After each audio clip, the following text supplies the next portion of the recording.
आदरणीय मोहन भागवत जी, माननीय महेंद्र सिंह जी, माननीय दीपक जी, माननीय राजेश जी, वरिष्ठ वरिष्ठ अतिथि, देवियों और सज्जनों, आप सभी को मेरा नमस्कार। It is an honor to be speaking at this distinguished gathering of the राष्ट्रीय स्वयं सेवक संघ कार्यकर्ता विकास वर्ग द्वितीय।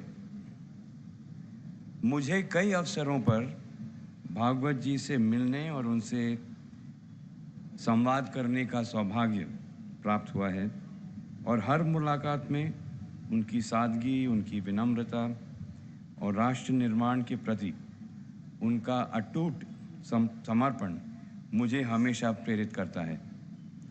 हर संवाद के बाद भारत के भविष्य को लेकर मेरा विश्वास और भी मजबूत हो जाता है।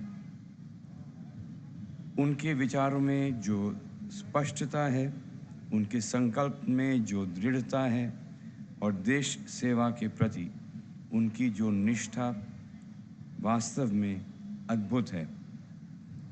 कुछ दिन पहले भागवत जी ने मुझे कहा कि संघ को समझने के लिए उसे भीतर से देखना होगा।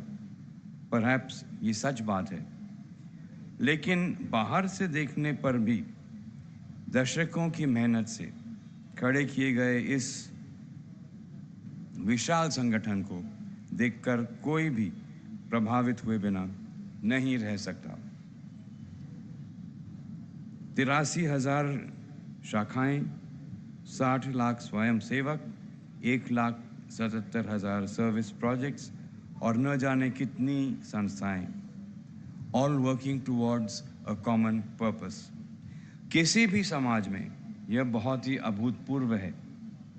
प्री इंडिपेंडेंस इंडिया से लेकर देश में हुए earthquakes, tsunami, floods, Wars, pandemic और न जाने कितनी चुनौतियों के दौरान आरएसएस राष्ट्र और समाज के साथ हमेशा खड़ा रहा है। That to me is the enduring strength of the Sangh, a belief that service must grow with purpose and that nation building and character building are lifelong commitments that we must make. पिछले साल 2025 में संघ ने 100 साल पूरे किए। 100 साल ये कोई छोटी बात नहीं है। Back in 1925, India was just a fifth of the population that we have today. सदियों की गुलामी ने हमारे आत्मविश्वास को शायद कमज़ोर कर दिया था, लेकिन आज भारत दुनिया की 6th लार्जेस्ट इकोनॉमी है और हम बड़ी तेज़ी से आगे बढ़ रहे हैं। प्रधानमंत्री मोदी जी अक्सर आने वाले अमृत काल की बात करते हैं। ऐसा दौर जो भारत को नई ऊंचाइयों तक ले जाएगा। This unique confluence, मिश्रण of demographic dividends and tailwinds, infrastructure, digital rails, and financial services provides us with an opportunity that comes only once in the lifetime of a nation. Even though these are challenging times, यह भारत का समय है। The world has been caught between the competing ambitions of superpowers. पिछले 3 वर्षों में कच्चे तेल की कीमत कभी वॉर्स के कारण आसमान छूती रही, तो कभी अचानक गिरकर फिर से नई ऊंचाइयों पर पहुंच गईं। Supply chains are once again stressed इस दशक की तीसरी बार, and finally AI हमारे दरवाजे पर आ खड़ा है, and this AI revolution is likely to transform economies and impact many more people than any other recent technological invention. This global flux has not had equal outcomes, and the challenge for India, चुनौती India के लिए, is that this flux exists. ये हलचल हो रही है at the time when India is set to begin its Amrit Kal. ऐसे समय में जब इंडिया अपने अमृत काल के threshold पर है. But the biggest lesson history teaches us is the importance of building national capability and national resilience.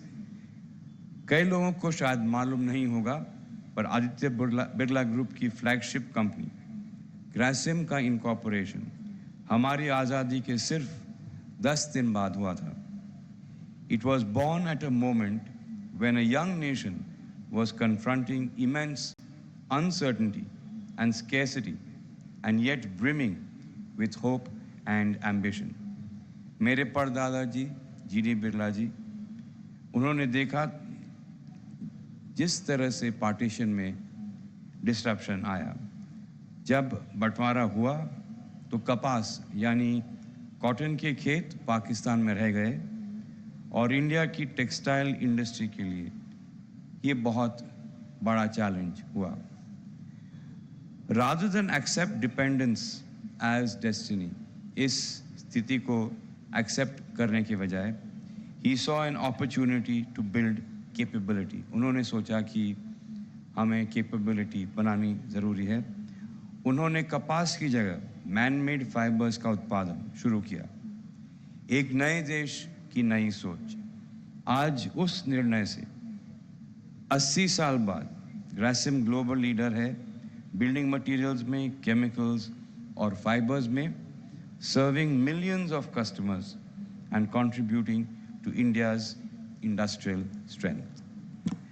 आत्मनिर्भरता केवल एक इकोनॉमिक पॉलिसी नहीं बल्कि राष्ट्र निर्माण का आधार है. आदित्य बिरला ग्रुप और राष्ट्रीय स्वयंसेवक संघ की अनेक गतिविधियों में बहुत समानताएं हैं. हम भी प्राथमिक और उच्च शिक्षा, स्वास्थ्य सेवा, सामाजिक उत्थान, महिला सशक्तिकरण तथा कौशल विकास को अत्यंत महत्व देते हैं. उदाहरण के तौर पर बिट्स पिलानी देश में कुछ प्रमुख इंस्टीट्यूट्स ऑफ एमिनेंस में से एक है.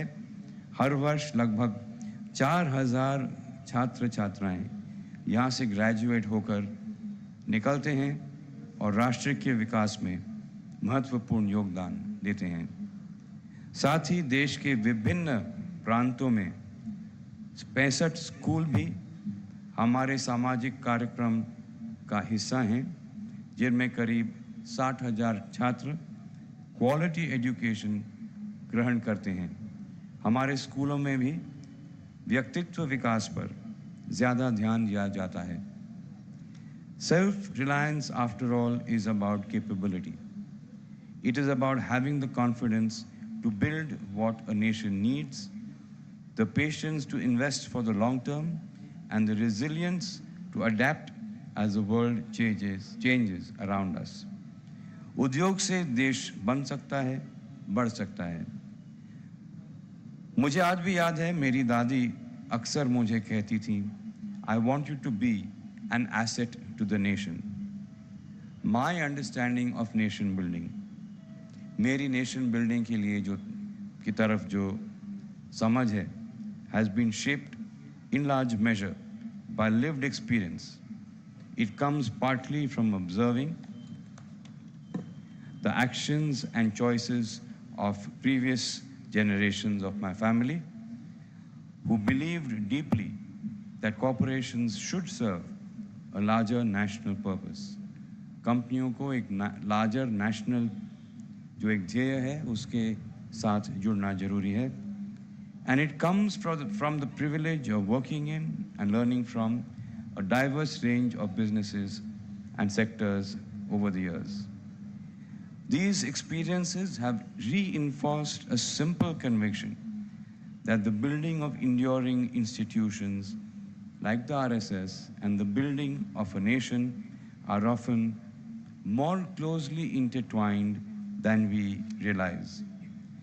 मजबूत उद्योगों की नींव पर भविष्य संवरता है.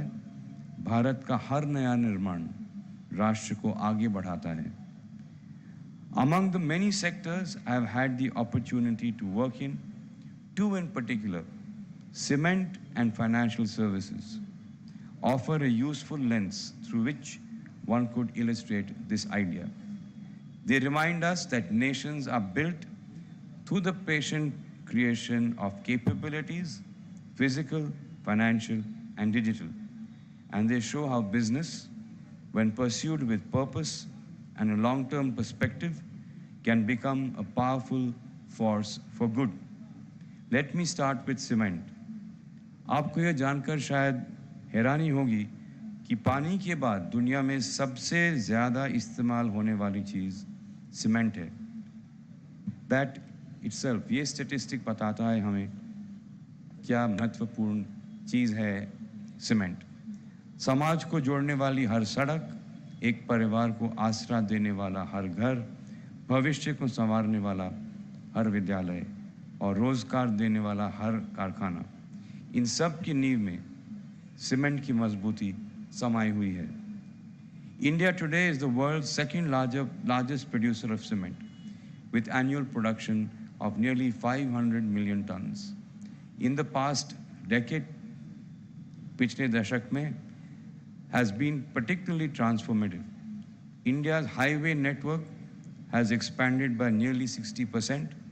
हमारा मेट्रो रेल नेटवर्क 350% से बढ़ गया है. डेली रोड कंस्ट्रक्शन 3 गुना बढ़ गया है to around 35 kilometers दिन में. When a country builds at this scale, cement ceases to be merely a material. Cement एक national development asset माना जाता है. I have had the privilege of witnessing transformation through our own cement company, UltraTech Cement. पिछले दशक में UltraTech Cement की capacity 60 million ton से आज 200 मिलियन टन हो चुकी है और हर भारतीय के लिए एक गर्व की बात है कि आज UltraTech Cement दुनिया की सबसे बड़ी सीमेंट कंपनी बन चुकी है चाइना के बाहर. UltraTech की कैपेसिटी यूनाइटेड स्टेट्स यानी अमेरिका में सीमेंट कैपेसिटी से 2 गुना ज़्यादा है और यूरोपियन यूनियन की पूरी कैपेसिटी से UltraTech सीमेंट की कैपेसिटी ज़्यादा है. If cement builds the physical foundation of a nation, cement physical foundation को आधार देती है. Financial services helps build its economic foundations.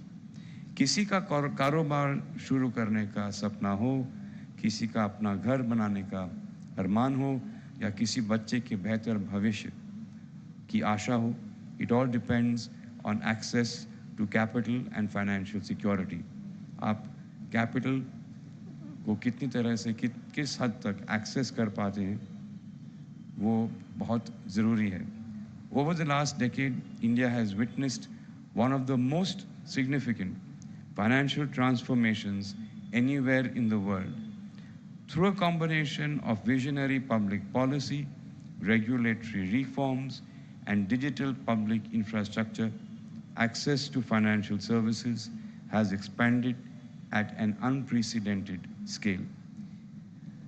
Jan Dhan से बैंक खाते जुड़े, आधार से पहचान बनी, जीएसटी से व्यवस्था मजबूत हुई और डायरेक्ट बेनिफिट ट्रांसफर से सहायता सीधे लोगों तक पहुंची.